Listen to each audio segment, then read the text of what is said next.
दोस्तों, ये जो टॉपिक ये जो वीडियो होने वाला है बहुत ही ज़बरदस्त होने वाला है, बहुत ही ज़बरदस्त। क्योंकि देखो, मुझे मतलब शुरू होने से पहले ही ये सब फीलिंग्स आ रहा है, वाइब्रेशंस आ रहा है, और आप देख सकोगे ऐसे मेरे हाथ पे कांटे भी आ रहे हैं। क्योंकि एक बहुत बड़ा जो रहस्य है जो कोई नहीं समझ पाया, या मतलब आम आदमी बहुत सारे जो लोग नहीं समझ पाते, और जो बड़े बड़े संत लोग, ज्ञानी लोग भी जो समझने के लिए जिनको बहुत मुश्किलें उठानी पड़ती हैं, उस सत्य से मैं आपको अवगत कराने वाला हूँ, उस सत्य से पर्दा उठाने वाला हूँ, आपको समझाने वाला हूँ। सॉरी। तो वो सत्य क्या है? जैसे कि मैंने बोला था मैंने एक वीडियो में कि ये ब्रह्मांड मोह माया है। तो आप बोलेंगे कैसे मोह माया है? ये देखो, अभी मैंने खुद को चिमटी ली तो मुझे तो लग रहा है, मैंने खुद को मारा तो मुझे फीलिंग्स भी हो रही है, ये तो पूरा बॉडी है, ये देह है। आप क्या कह रहे हो? ये सब माया है, ये मतलब है नहीं। ये देखो, ये तो ग्रेविटी से मेरा हाथ नीचे जा रहा है, इसको वेट है, सब है, तो कैसे मोह माया हो सकते हैं? This is how you can explain this. So it's actually very difficult to understand for a person of ordinary IQ level. तो इसीलिए मैं आपको आपकी IQ लेवल को थोड़ा ऊपर लेके जाने वाला रहता हूँ। देखो, उसके पहले मैं आपको बताना चाहूँगा कि अभी मुझे ये सब कहाँ से ज्ञान प्राप्ति हुई या क्या। तो मैं बताना चाहूँगा कि ज्ञान प्राप्ति तो किसी को भी हो सकती, बस आपके अंदर वो इच्छा होनी चाहिए, और एक एक्टिव दिमाग होना चाहिए जो सोचता हो, जिसके पास चिंतन मनन करने की शक्ति हो, तो वो कुछ भी कर सकता है। मेरे इसके पहले का एक वीडियो था जिसमें मैंने बताया था कि समुद्र मंथन तो एक रूपक है, एक एग्जाम्पल है। उस समुद्र मंथन के जैसे हमारे दिमाग में विचारों का मंथन चलता रहता है। तो मतलब जो रस्सी खींच आगे पीछे आगे पीछे आगे पीछे करके विचारों का जितना मंथन होगा, उससे एक एक रत्न बाहर निकलता है, अमृत रूपी रत्न सबसे लास्ट में बाहर निकलता है, जिससे फिर पूरे हमारा बॉडी तो छोड़ दो, बहुत छोटी चीज़ है, पूरा हमारा मतलब लाइफ चेंज हो जाता है, हमारी वाइब्रेशंस चेंज हो जाती है।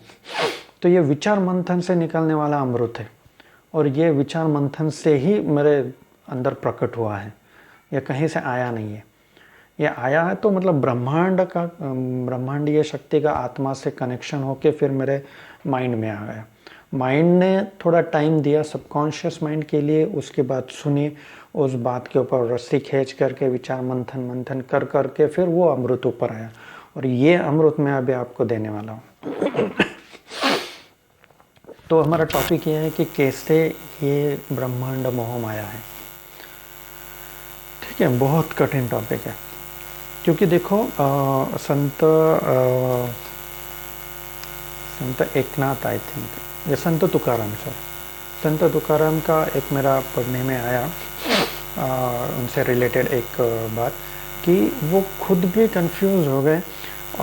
वो मतलब उन्होंने खुद ने ऐसा बताया कि ये कैसे हो सकता है कि अगर मैं बोलूँ कि ब्रह्मांड बहुत बड़ा है और उसके सामने एक छोटी सी चींटी कुछ भी नहीं है, लेकिन अगर मैं उस चींटी के अंदर घुस जाता हूँ तो मुझे दिखाई पड़ता है कि वो चींटी भी एक बहुत बड़ा ब्रह्मांड है। अभी ये कैसे हो सकता है? फिर ब्रह्मांड ये है जो चींटी के अंदर है, या कि उसके बाहर है? और ये दोनों तो मतलब अलग है, लेकिन ब्रह्मांड के अंदर ब्रह्मांड, तो ये क्या है? इस तरीके का उन्होंने खुद विचार मंथन किया है संत तुकाराम जी ने।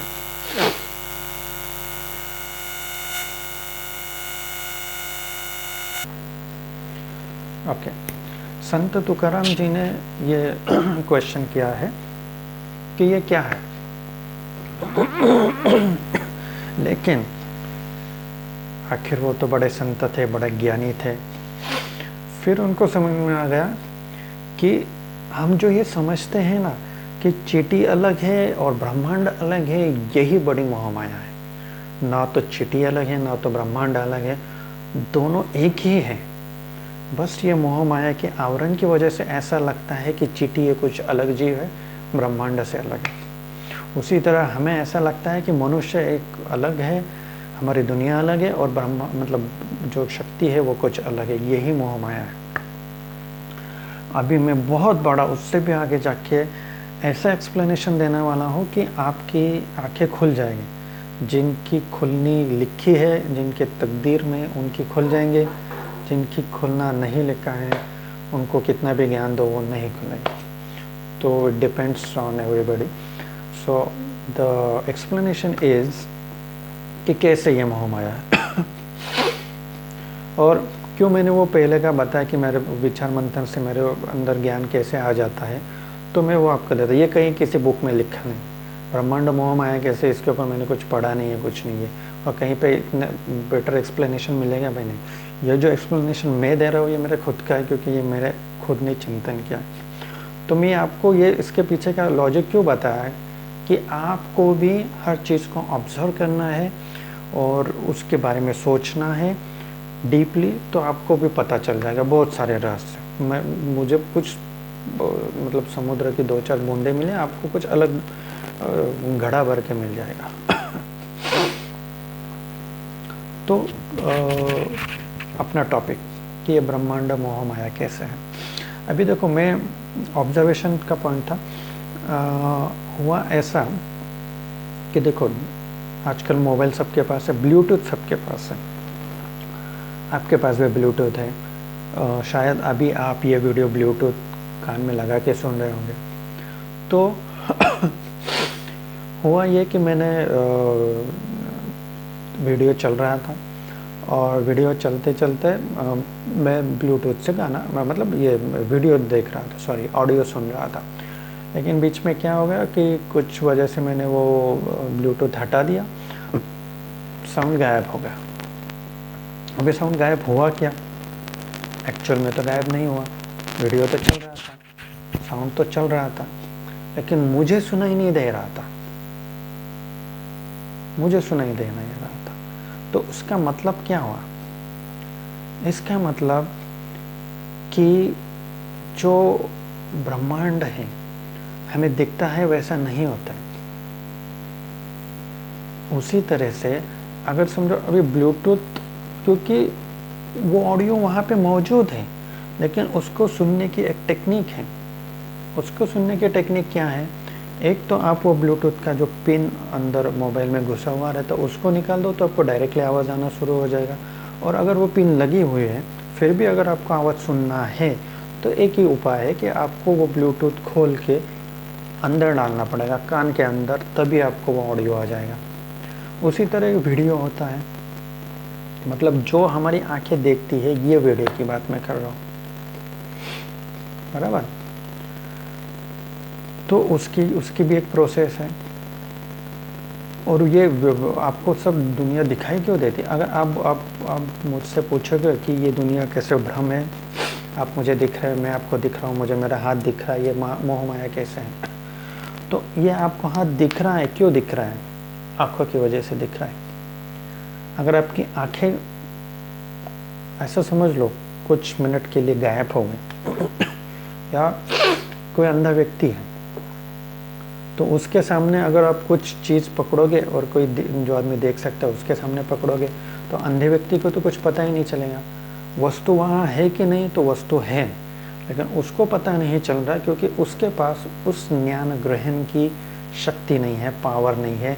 या जैसे मेरे पास ब्लूटूथ नहीं था तो मैं सुन नहीं सका, किसी के कान की शक्ति चली जाएगी तो उसके लिए तो पूरा जग मतलब बहरा ही हो गया। किसी को दिख नहीं रहा तो उसके लिए तो पूरा जग अंधा हो गया। तो ये जो आपकी बॉडी है ना, यही बॉडी बहुत बड़ी मोहमाया है, क्योंकि ये बॉडी में जगह जगह पे सेंसर्स है। अगर मैं अपने हाथ को पकड़ता हूँ तो कहीं पे प्रेशर पड़ जाता है, यहाँ के प्रेशर पॉइंट्स, नर्व्स जाके मेरे ब्रेन को संदेश देते हैं कि हाथ पे प्रेशर पड़ा है। या किसी ने हाथ को छुआ भी है, टच, तो गर्मी, ठंडी, जो भी है, प्रेशर, ये सब सेंसेशन होते हैं।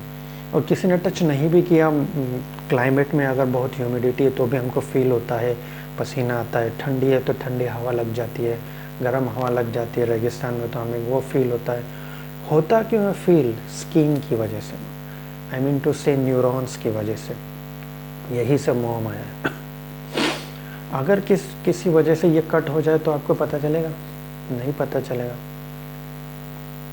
अगर आप अभी अभी रिसेंटली मैंने एक अनुभव लिया कि मैं बहुत देर तक ऐसे पद्मासन में बैठा था।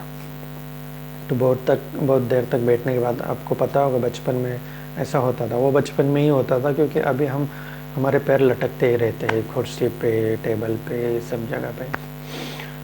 तो बहुत देर बैठने के बाद में पैरों में ऐसे चींटियाँ आ जाती हैं, पैर बधिर हो जाता है, जिसको हम बोलते हैं सेंसेशन लेस हो जाता है, रिजिड हो जाता है। तो जब मैंने उठने की कोशिश की और पैर ज़मीन पर रखा तो मुझे ऐसे लगा मैं कोई पत्थर को ज़मीन पर रख रहा हूँ, और मुझे पता ही नहीं चला कि वो ज़मीन कितनी ठंड है या क्या है, या कुछ पैर में चुभा भी तो भी समझ में ना आए, ऐसे सिचुएशन हो गई थी।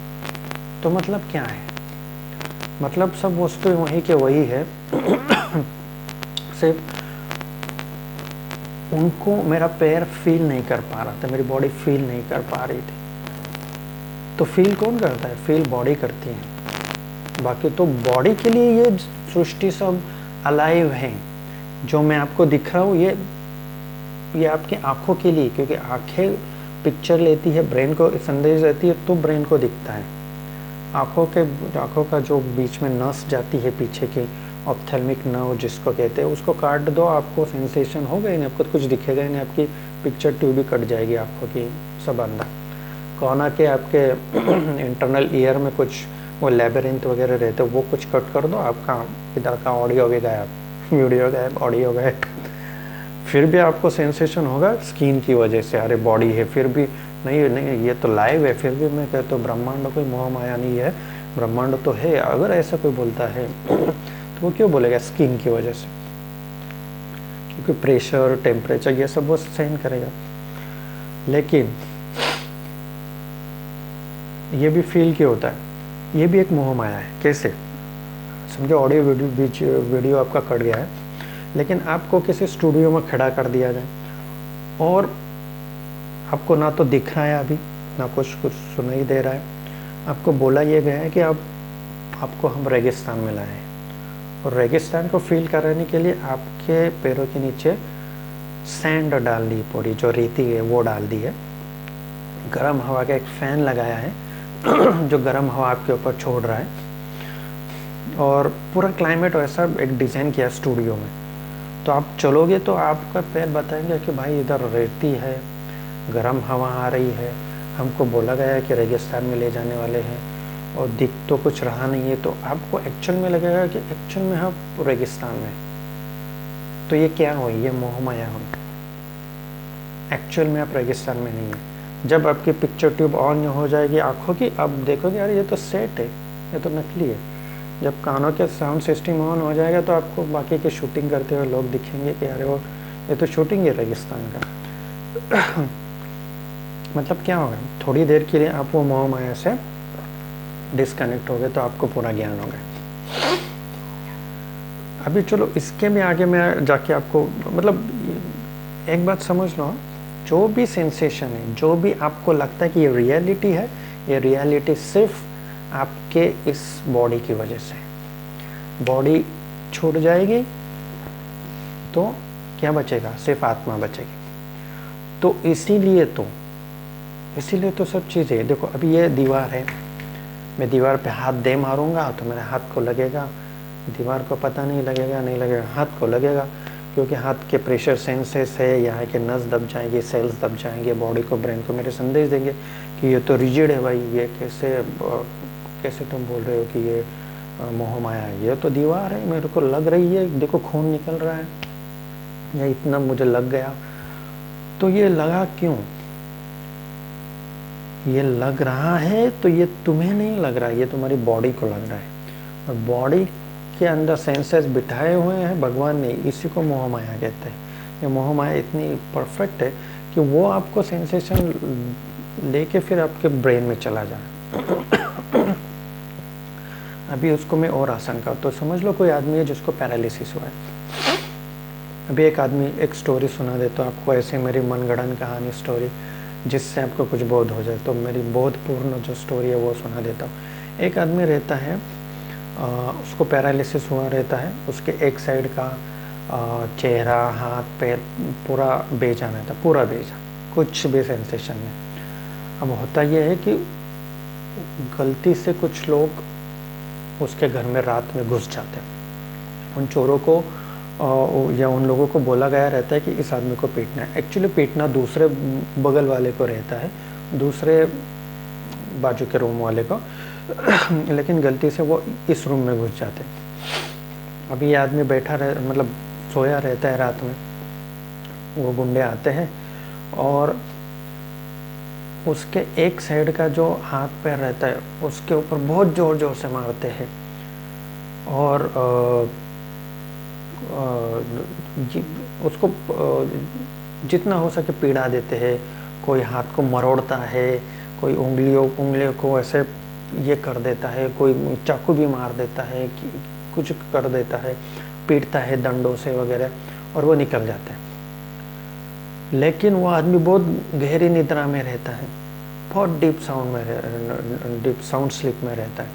तो उसको ये पता ही नहीं चलता, क्योंकि वो उन्होंने जिस अंग को मारा है वो तो बेजान है। उसके ऊपर तुम गर्म चाय का प्याला भी डाल दो ना तो भी उनको सेंसेशन नहीं होगा। मतलब बॉडी है लेकिन सेंसेशन नहीं है, मोह माया उधर की ख़त्म हो गई है। वो साइड के हाथ पैर में अब कुछ नहीं होगा। कुछ लोगों का थोड़ा सा सेंसेशन होता है, वो बात अलग है, लेकिन ये अभी मेरी कहानी समझो, कहानी है तो एवरीथिंग इज़ पॉसिबल। और ऐसे होता भी है बहुत से लोगों को, क्योंकि उनके मतलब जिस हाथ पैर में जान नहीं रहते, गर्म चाय की प्याली गिर गई पता नहीं चलेगा, कोई चाकू लग गया, ब्लेड लग गया, कट गया, पता नहीं चलता है। जब खून निकलेगा तब देखेंगे अरे क्या हो गया भाई, नर्व सेंसेशन डैमेज रहता है। तो अगर समझो एक हाथ एक पैर का ये हालत है, दूसरे साइड का भी वही हालत हो जाए, तो अगर आप ब्रेन डेड हो जाओ, समझो ऐसा ना हो लेकिन समझो कोई है, समझो ब्रेन डेड हो गया, पूरा बॉडी सेंसेशनलेस, पूरा बॉडी सेंसेशनलेस, तो उसको ये भी नहीं समझेगा